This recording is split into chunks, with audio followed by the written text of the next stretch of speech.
and welcome to my kitchen at home. Now, I'm not one to get too mushy on Valentine's Day, but it is a really good excuse to make pink pretty things with hearts all over them. So with Valentine's Day coming up next week, I thought I'd show you guys how to make something which you can use to spread the love a little bit further than just one person.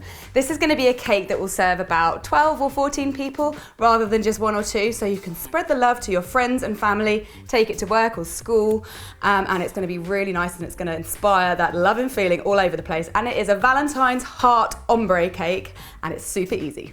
Now this is essentially going to be a vanilla sponge cake, but it's going to be ombre inside and it's going to be pinks and reds all the way through to reflect the colours of the hearts that we're going to put on the outside, and it's going to look amazing. So to start with, I've already got 500 grams of very soft unsalted butter in my mixer, and I'm going to add 500 grams of caster sugar as well. And you just want to turn that on to a medium speed and beat it for about 5 minutes, and it wants to be really pale.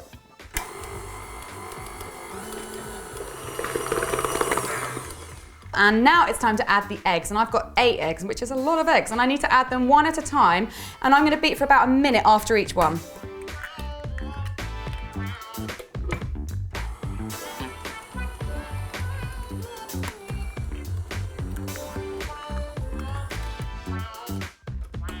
So now that all my eggs are in, I can put the flour in, and I've got 500 grams of self-raising flour, and I'm going to sieve that right in on top of my mixture.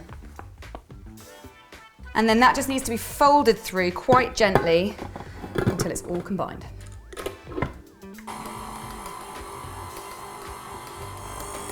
All right, that's looking pretty good. So at this point, normally I would add the milk and my batter would be ready. But because I'm going to make this an ombre cake and it's going to be 4 different colours, I want to split it into 4 equal amounts first.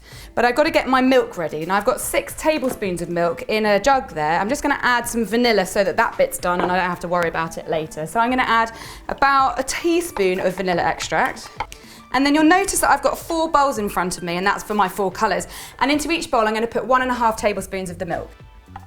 And now I need to make my different colours. So I'm going to be doing red, pink, light pink, and then a kind of nice lilac-y colour. So I've got my colour pastes here. And to start with, I'm going to do the light pink, and I'm just going to put the smallest amount, not quite a pea-sized amount. So for the dark pink and the lilac, I put about a pea-sized amount of the pink and then a touch of purple for the lilac and then a chickpea-sized amount of the red for the red one. And now I need to divide my batter as evenly as possible. And if you want to use scales, then go ahead. I'm just going to wing it. And once you've divided all your mixtures, just go ahead and fold it through gently so you don't knock all the air out. And once your batter is looking lovely and colourful and smooth, you can then put it in your cake tins. And I've got 4 8-inch cake tins, which I've just sprayed with grease and then put some greaseproof paper on the bottom. And once all your batter's in, you just need to level it out using a palette knife. And with them all level, you can bake them at 170 degrees C for 20 to 24 minutes. And you want to check that they're done by sticking a little cocktail stick or a skewer in. And if it comes out clean, they're ready. My cakes came out of the oven and cooled down, and as you can see, I've trimmed them, and I always do this with my cakes because the bit around the edge is often quite brown and caramelised and has a different texture, and I want my cake to be lovely and soft and the same colour all the way through, so I always trim it. And I have used a 7-inch cake board to trim around because I'm going to be putting on an 8-inch cake board to serve. So I have my cake board here and my turntable, which is going to make things a lot easier. And I've also made some vanilla buttercream. And if you want to know how to make perfect vanilla buttercream, then click on the link. I'll put it in the description box below. That's for my masterclass video. And for this recipe, I have done 3 times that recipe. So go ahead and make 3 times of that recipe. So I've got it here. It's nice and smooth. First thing I'm going to do is put a little blob of it onto my board to help the first round of cake stick. Now I'm going to start with my red and work my way up to the lilac. So pop your sponge onto the board and give it a little pat just to help it stick. And then I'm going to give each layer a coating of buttercream and build my cake up until I reach the top.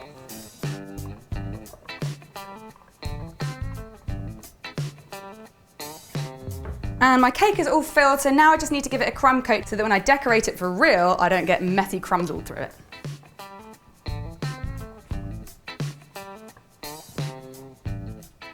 And that's my cake crumb coated, so now I'm just going to pop this in the fridge for about an hour just to let it set.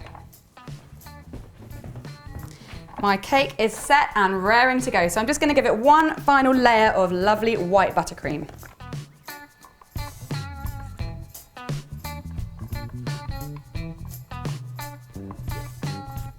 when I'm icing the sides of my cake, I like to use a big straight palette knife just to apply the first sort of thick layer, which I'll then tidy up with my cake scraper.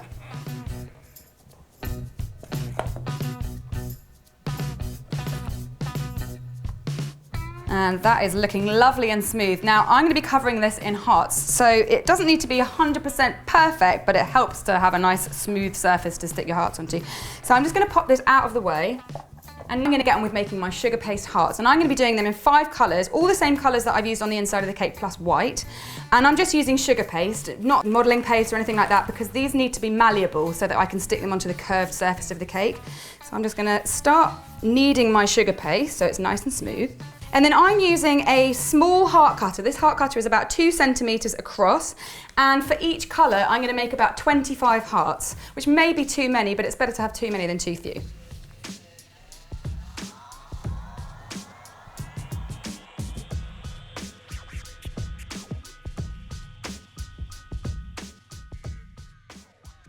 So that's all my hearts made. Now at this point, if you need to go and pick the kids up from school or go and wash your hair and you've made your hearts and you're not quite ready to put them on your cake, then definitely put them under cling film, because you don't want these to dry out and get all hard. Otherwise, when you try and put them on your cake, they might crack. So I'm just going to go ahead and put them on. My buttercream is still a little bit tacky, so hopefully it should stick without any help, but if it doesn't stick, then you just put a little bit of water on the back of each heart and that should stick it on. So I'm going to start by putting 1 row along the bottom in an order that I like. I'm going to kind of keep it in the same order that I made the hearts in, and just do 1 complete row alternating each colour.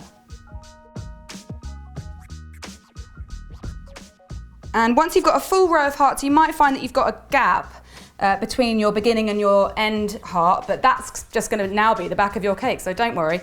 So now just work your way up, row by row, making the patterns of the colours diagonal. Right, I've got 4 rows of hearts and not quite enough to make a full heart row. So now what I'm going to do is I'm going to put a row of hearts on the top, but kind of curve them over the corner of the cake.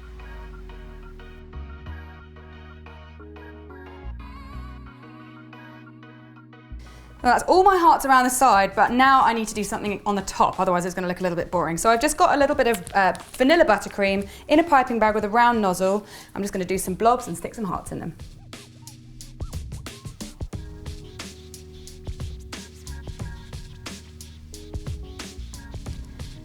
And that is my finished Valentine's ombre heart cake, ready to be taken into work or to school to spread some love among all the people in your life, not just the one person, although if there is a special someone in your life, you better save them a slice, otherwise there's going to be hell to pay.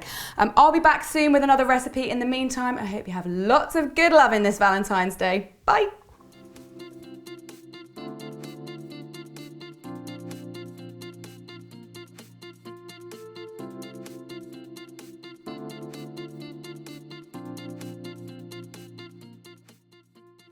Hi, I just wanted to say a little thank you very much for checking out my website and buying my merch, things like this tea towel, which features in a lot of my videos.